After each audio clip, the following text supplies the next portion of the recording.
I am not going to do a segment by segment reaction or review of this week's Raw.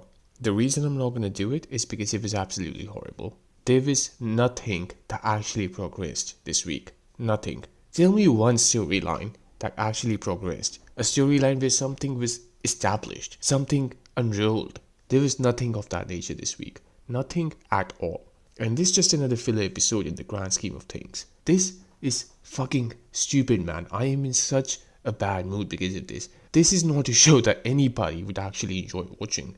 And it's not because of the talent, man. Not to say that the talent's fucking outstanding. It's pretty mediocre, to be honest. But the fact is this. The writing is so bad. Like, they don't even care, man. They know they don't care because people are gonna watch this anyway, right? Like, it's gonna be maybe 50,000 people listened last week, but who gives a fuck? It's not gonna be fucking 200k people. It's gonna go down to that level as well at one point if they keep doing this, but you know what I mean, right? Like, the show was so bad. Like, we have a few storylines here. We have Braun Breaker and Seth Rollins, alright?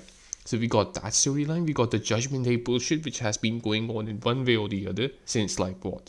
Fucking 5 years at this point. It's not even a joke. Then we have the Obafemi Open Challenge, which is complete nonsense. We have Logan Paul, Joe Hendry, that entire thing, and we have Jacob Fatu and Roman Reigns. Tell me one thing that actually progressed in all of these storylines. We had Sol Ruka establishing that she's gonna fight Becky Lynch at some point, which is just the same song and dance as before, man. Like, Becky Lynch is gonna lose the title, then she's gonna win it back, and Sol Ruka is gonna do something else. And she watched the Soul Sasha anyway, so, like, what are we doing here? That's not good enough. For an entire show that's 3 hours long, establishing just this is not good enough. I don't know what the fuck they're doing with Obafemi. Like, this guy's fighting Otis now. Like, after beating Brock Lesnar, this guy's out here fighting Otis and Grayson Waller. I don't know what the fuck this is, man. I don't know what the point of this challenge is. Like, is he gonna fight somebody who is worth the shit or something? Or is it just gonna be people like Otis? That's the problem, man. They don't have any legit mid-carders as well, right? Like, they only have jobbers and then they have quasi-main events. There is no mid-carder. There is no actual fucking mid-carder, man. Think about it. Tell me one solid mid-carder. There is nobody. There is fucking nobody, man. It's unbelievable. We had Braun Breaker and Seth Rollins. It was just this. Like, Braun Breaker attacks Seth Rollins a bunch of times, which establishes the fact that Seth Rollins is going to go over at Backlash. The same thing with Jacob Fatu and Roman Reigns.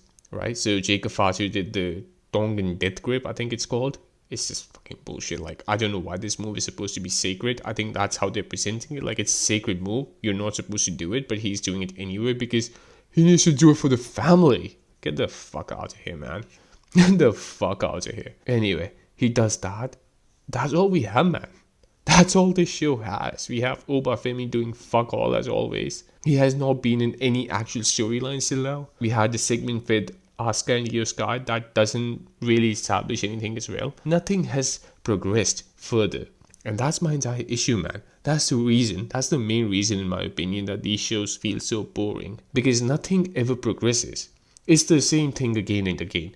A rendition of the same thing again and again. Some things I will point out though. So Montez Ford, he's fucking outstanding, man. Like, it's guys like him, right? Like, these are the people who just stand out. Everyone cannot do this, obviously, you know. Aside from that, I don't know what the fuck they're doing with Austin Theory. Like, I'm not saying this guy should be a main eventer or anything, but he should not be getting his ass handed to him by Joe Hendry. Joe Hendry's supposed to be a comedy jobber at best, right? So I don't know why the fuck Logan Paul is feuding with this guy. He's better. Austin Theory is also better than this guy.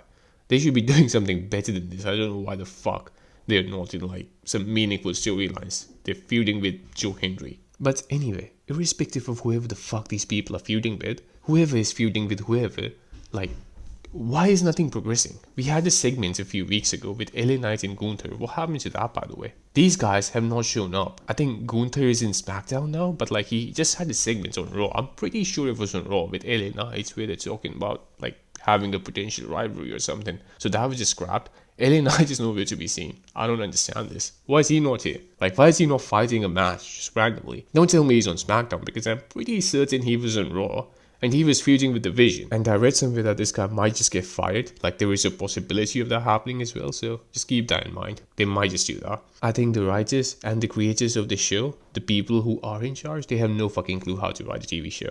Right? TKO, they probably did pretty well with UFC, but this is different, man. Like, this is different. There needs to be something here. There needs to be some form of story, and there just isn't. Sometimes I feel like they are trying, but it's like they just come up with one idea, right? And forget about whether the idea is good or not, right? So let's say Jacob Fatu comes up with the idea of, like, he didn't come up with the idea, but like he does the Tongan death grip on Roman Reigns, and it's supposed to be some sort of sacred move, which has never been established, by the way. It just came out of nowhere. But anyway, alright. So there is the sacred move. Jacob Fatu did this, and now he's gonna do this again and again for weeks. He did this on SmackDown, and now he did this again to the same guy on Raw, and that's it. He's probably gonna do this again on SmackDown. Then he's gonna try doing this at Backlash, and then he's gonna lose the match, obviously, and that's just that. This is not good storytelling, man. And that's the problem.